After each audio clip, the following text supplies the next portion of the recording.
4장 9절 10절 우리 두 절 말씀입니다. 우리 함께 읽겠습니다. 4장 9절입니다.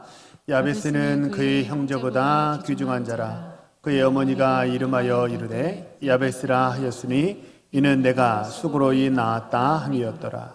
야베스가 이스라엘 하나님께 아뢰어 이르되 주께서 내게 복을 주시려거든 나의 지역을 넓히시고 주의 손으로 나를 도우사 나로 환난을 벗어나 내게 근심이 없게 하옵소서 하였더니 하나님이 그가 구하는 것을 허락하셨더라. 아멘. 할렐루야. 우리 오늘 예배하기 위해서 오신 우리 성도님들을 주님의 이름으로 환영하고 축복합니다. 우리 한번 앞뒤 자유성 서로 인사하시죠. 하나님 당신을 사랑하십니다. 우리 한번 더 인사하죠. 하나님을 더 바라봅시다. 한번 고백하겠습니다. 나는 복받은 사람입니다. 나는 복 많이 받은 사람입니다. 감사하는 자에게 하나님께서 더 큰 감사의 제목으로 함께 하실 줄로 믿습니다. 오늘은 기도하면 존귀하게 됩니다 라는 제목으로 말씀을 전하겠습니다. 오늘 본문 역대상 4장은 전후 맥락을 보면 유다의 아들들을 소개하는 장입니다. 쉽게 말하면 유다 지파의 족보라는 거죠. 그런데 유다 지파의 족보는 역대상 2장에도 한번 나옵니다. 2장에 나오고 4장에 지금 한 번 더 기록을 하고 있는 거예요. 차이점이 뭐냐?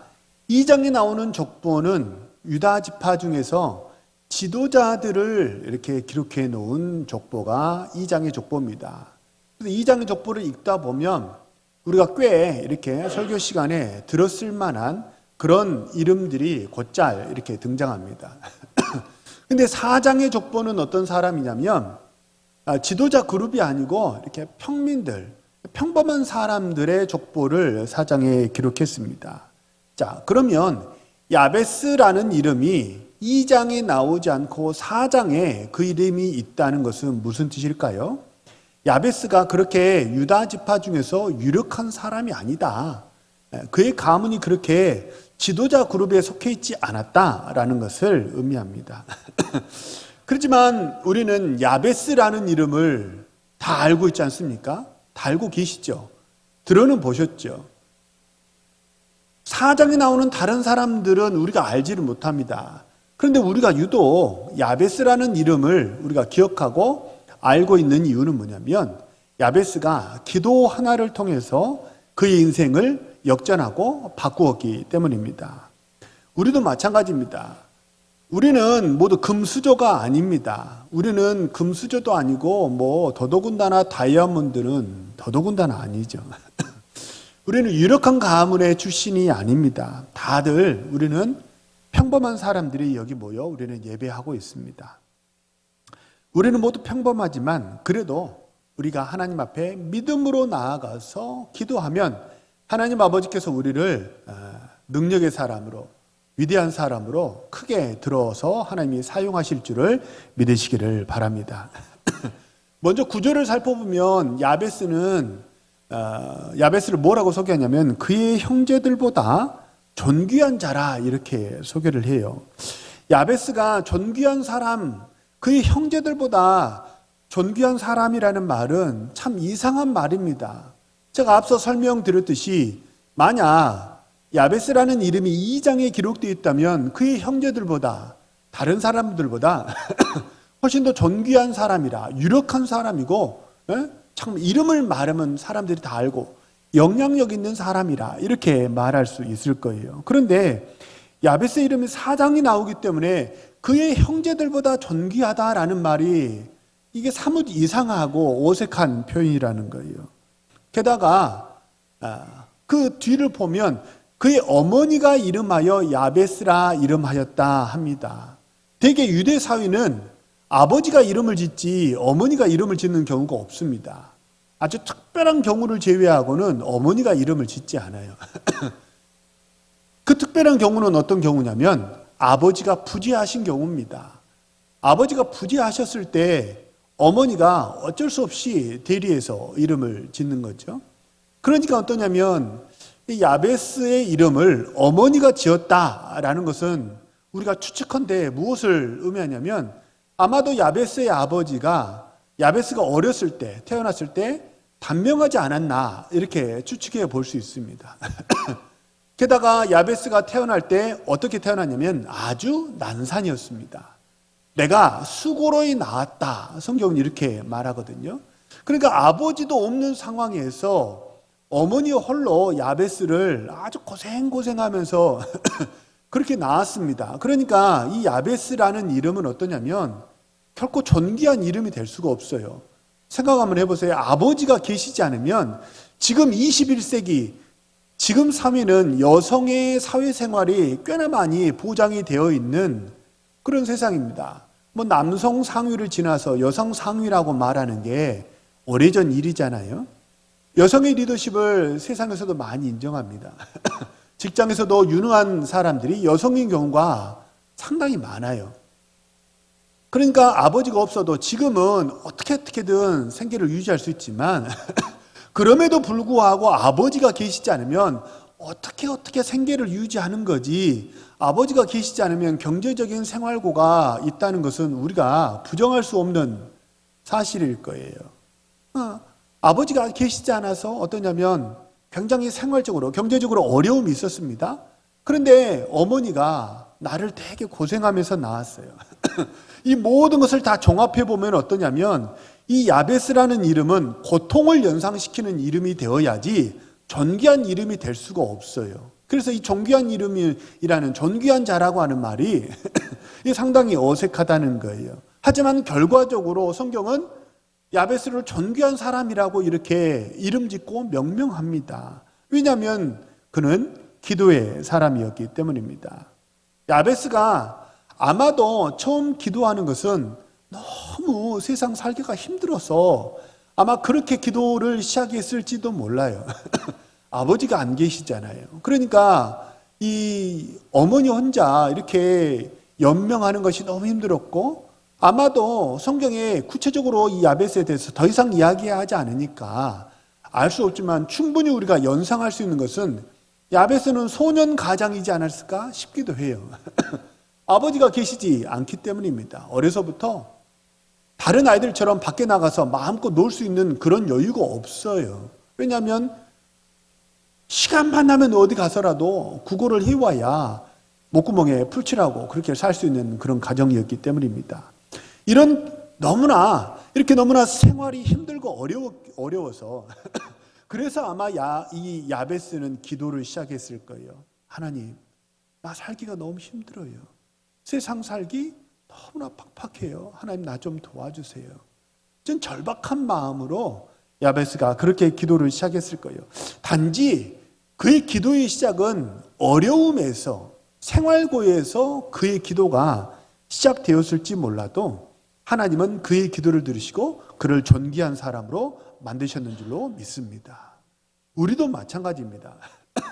우리도 사실 하늘의 신령한 것, 하나님의 마음, 세계 비전, 세계 복음화, 이런 기도를 잘하지 못하고 우리가 하는 기도는 대부분 생활고에 생활하기가 너무 힘들고 어렵다, 삶에 고난이 있다, 하나님 이것 좀 해결해 주세요, 이런 고난으로 우리도 기도를 시작할 수 있습니다. 그런데 그 기도라도 놓치지 마시고 계속 하시기 바랍니다.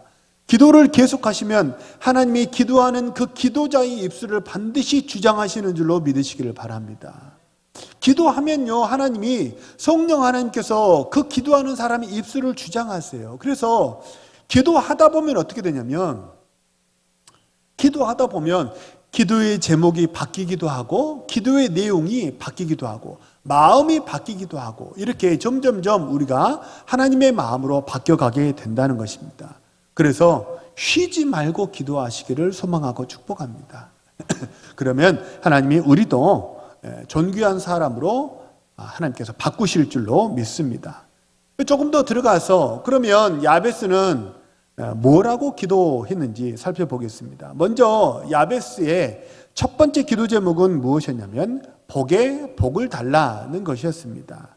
우리 10절에 보시면 뭐라고 그러냐면 주께서 내게 복을 주시려거든 이렇게 기도하잖아요. 그러니까 이게 개역 개정에서는 주께서 내게 복을 주시려거든 이라고 하니까 마치 무슨 뭐 조건문처럼 이렇게 느껴지잖아요. 근데 이 번역은 좀 이렇게 직관적으로 확 이렇게 이 야베스의 간절한 마음이 이렇게 직관적으로 잘 전달이 되지 않는 것 같아요.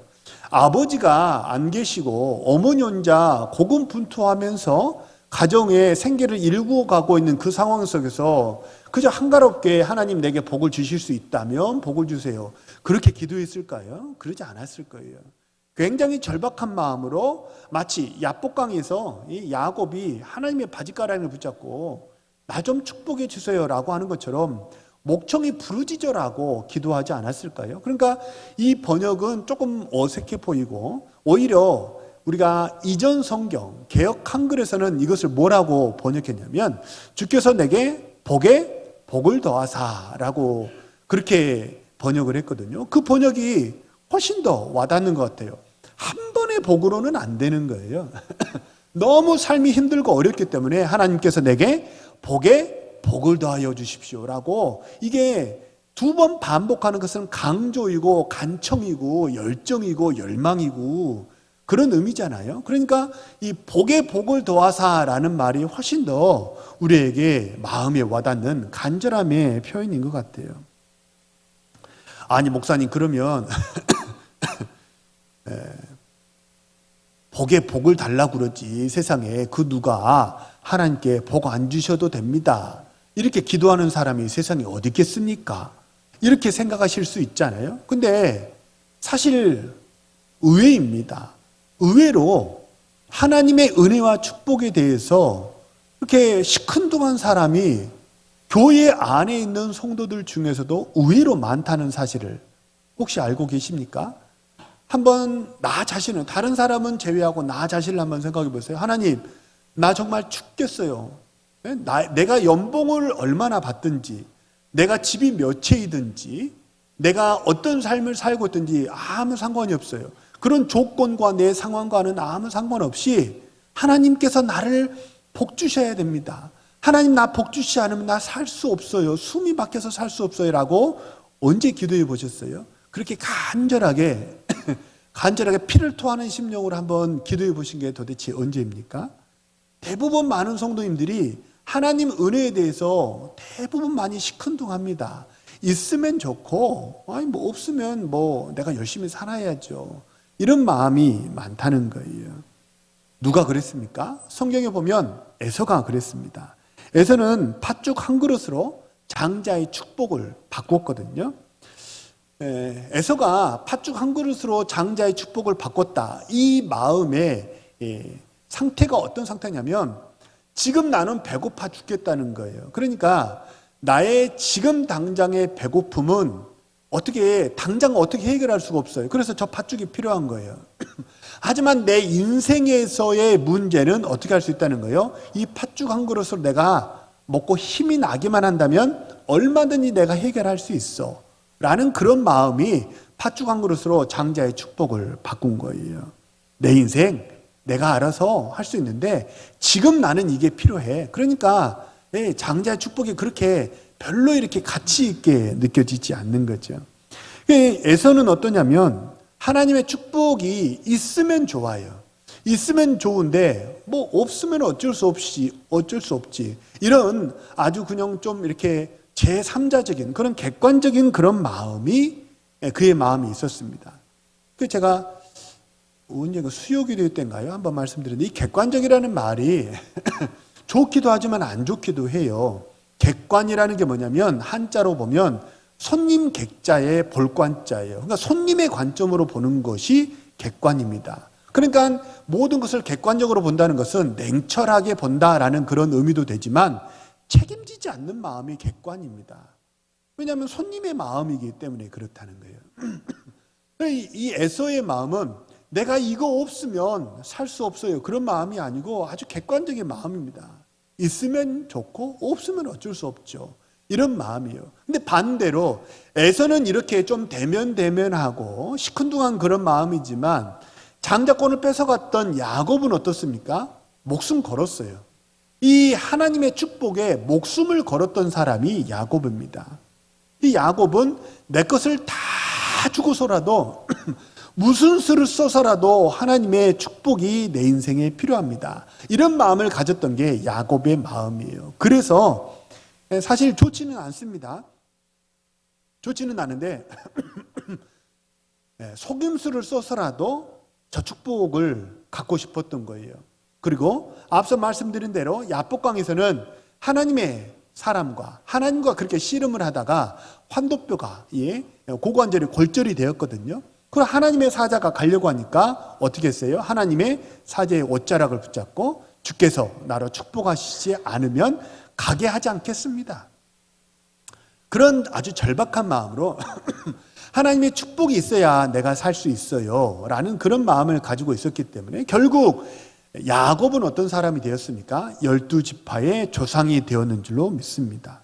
그래서 하나님이 어떠냐면 복에 복을 달라고 간청하는 사람에게 하나님이 은혜를 주시고 축복을 주세요. 반대로 시큰둥하면 하나님이 내가 시큰둥하면 하나님도 시큰둥하세요. 줘야 될 이유를 찾지는 못하는 거죠. 사울도 마찬가지입니다. 사무엘상 14장 52절 우리 같이 한번 읽어볼까요?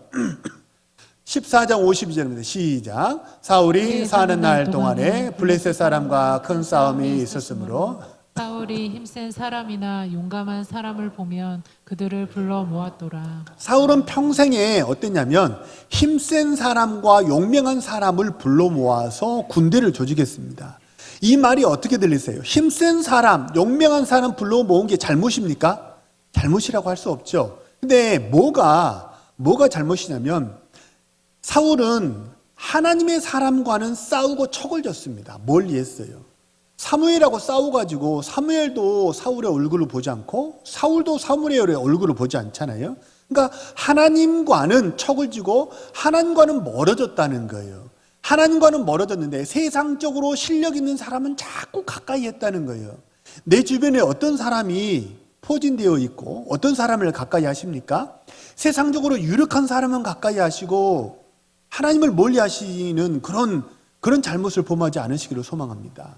사울은 그랬다는 거예요. 하나님은 멀리 했어요. 사무엘도 멀리 했어요. 근데 세상적으로 유력한 사람은 자꾸 가까이 했어요. 그 결과가 뭐냐면 하나님이 주신 복이 없으니까 사울의 인생이 결국 망하게 되더라는 것입니다. 우리도 마찬가지입니다. 우리가 진짜 갈망해야 될 것은 내가 하면 되지 이게 아니고 하나님 나를 좀 불쌍히 여겨주세요. 내게 복에 복을 더하여 주세요. 하나님 내게 은혜 주시고 축복해 주세요. 이렇게 하나님께 간절한 마음으로 간구하시는 우리 신실한 주의 백성 모두 되시기를 소망하고 축복합니다. 우리 한번 따라서 한번 해보시죠. 은혜를 주옵소서. 복에 복을 더하여 주옵소서. 이게 간절한 마음으로 우리가 해야 될 기도라는 거예요. 어떤 사람이 내게 복에 복을 더하여 주옵소서 이렇게 간절히 기도합니까? 누가복음 18장 13절 우리 같이 한번 읽어보시죠. 시작.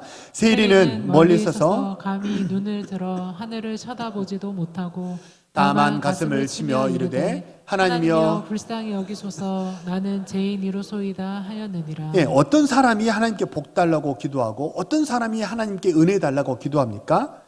답이 없는 사람이에요. 하나님 나는 답이 없어요. 하나님 나는 내 힘으로는 도저히 어떻게 해볼 도리가 없어요. 이런 절박한 마음을 가지고 있는 사람, 나의 연약함을 알고 나의 부족함을 깨달은 사람, 그 사람이 하나님께 복 달라고 기도합니다. 하나님 외에 방법이 없는 거예요. 하나님 외에는 방법이 없으니까 하나님께 가슴을 치면서 기도합니다. 하나님 나 좀 불쌍히 여겨주세요. 내가 하나님 외에는 답이 없어요. 방법이 없어요. 이렇게 하나님께 부르짖는 기도, 하나님께 간절히 눈물을 흘리면서 가슴을 치면서 부르짖는 기도는 하나님의 보좌를 흔드는 줄로 믿으시기 바랍니다. 그래서 결국 하나님이 우리에게 복을 내려주시고 우리를 존귀하게 하시는 줄로 믿습니다.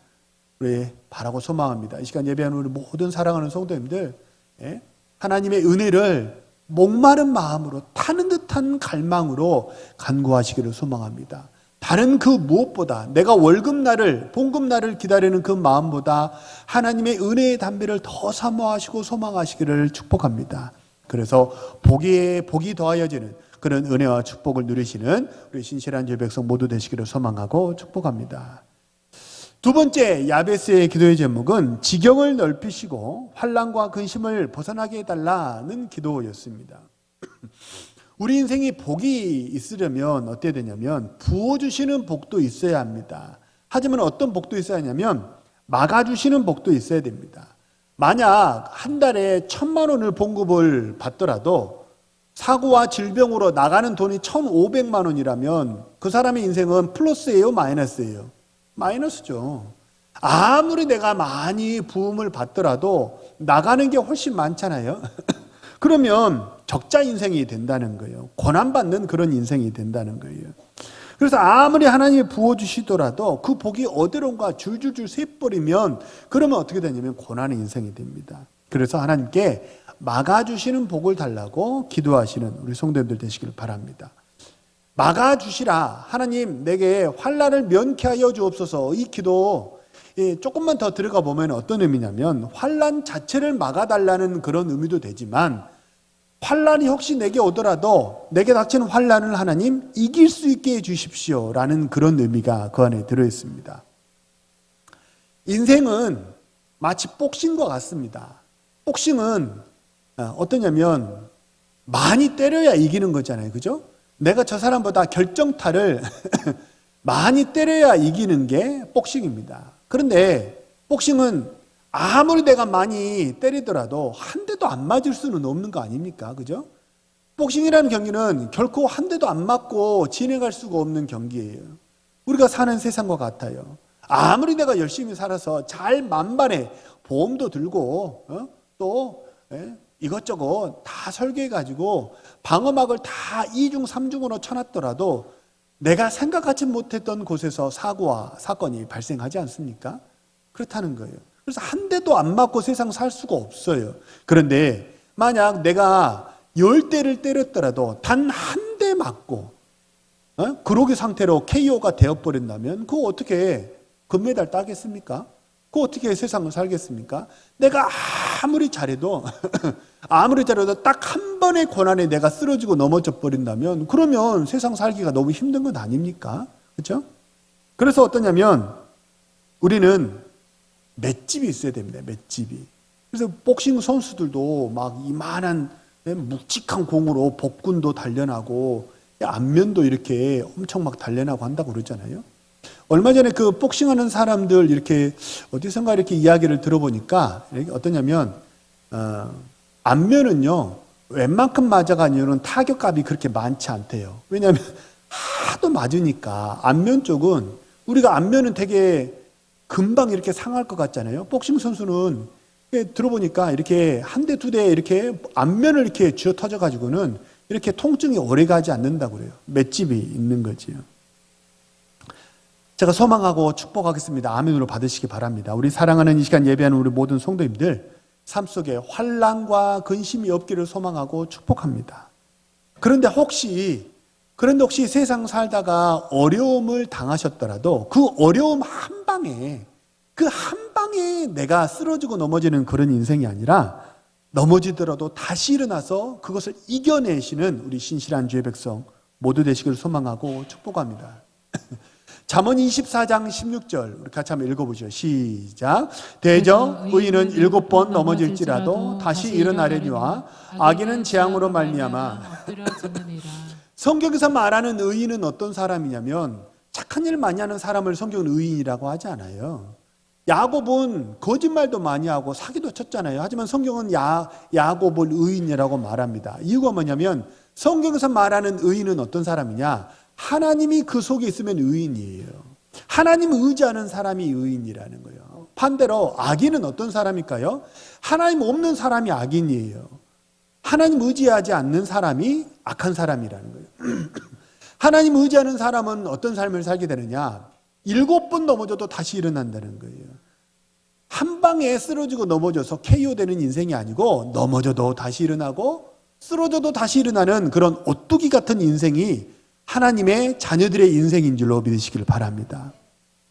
예, 우리 모든 하나님의 백성들, 우리 동교회 성도님들 넘어져도 다시 일어나 버리시고 툴툴툴 털고, 아이 뭐 넘어질 수 있지, 아이 뭐 그럴 수 있지. 예? 한번 따라서 한번 해보시죠. 그럴 수도 있지, 넘어질 수도 있지, 일어나면 되지.